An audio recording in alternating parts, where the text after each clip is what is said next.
Hujambo na karibu tena mtazamaji wa The World News katika kipindi hiki cha ulimwengu wa siasa. Mimi ni Adam Hussein. Iran inasema mapigano mapya na Marekani yanawezekana na yatazuka wakati wowote kutokana na namna ambavyo wanaitazama Marekani na Israel. Afisa mwandamizi wa jeshi la walinzi wa mapinduzi ya Kiislamu ya Iran amesema kuwa uwezekano wa mzozo mpya kuzuka tena kati yao na Marekani na Israel upo kabisa.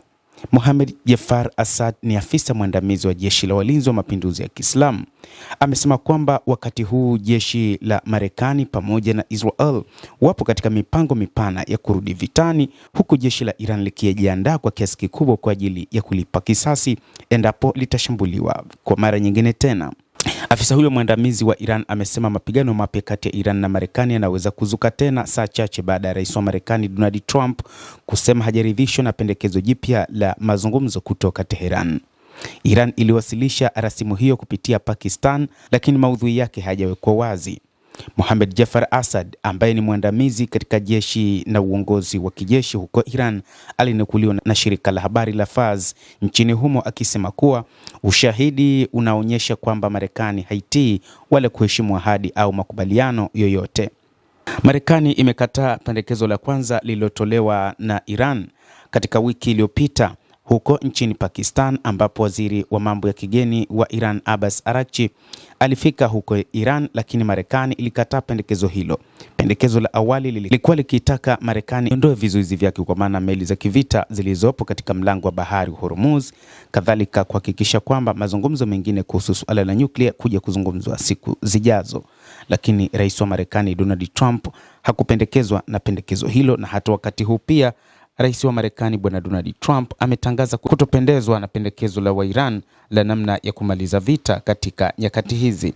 Licha ya juhudi za mazungumzo ambazo hazijazaa matunda, Trump amesema kuwa mgawanyiko mkubwa uliopo ndani ya uongozi wa Iran ndio unaokwamisha makubaliano.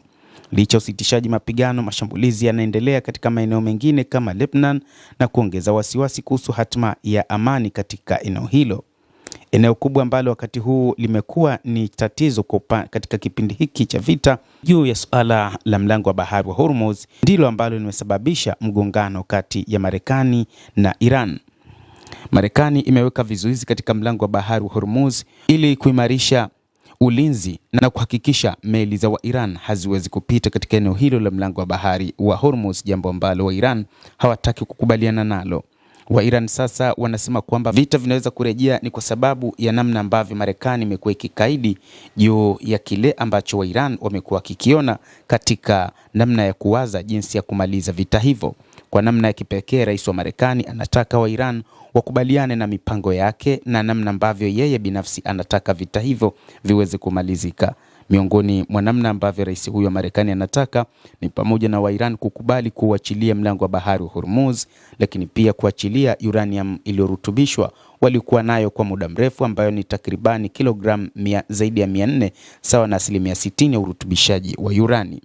Mtazamaji, endelea kutufuatilia, lakini ni kusihi usisahau kulike, usisahau kucomment, kadhalika usisahau kusubscribe channel yetu hii ili upate habari hizi kwa mapana kupitia The World News.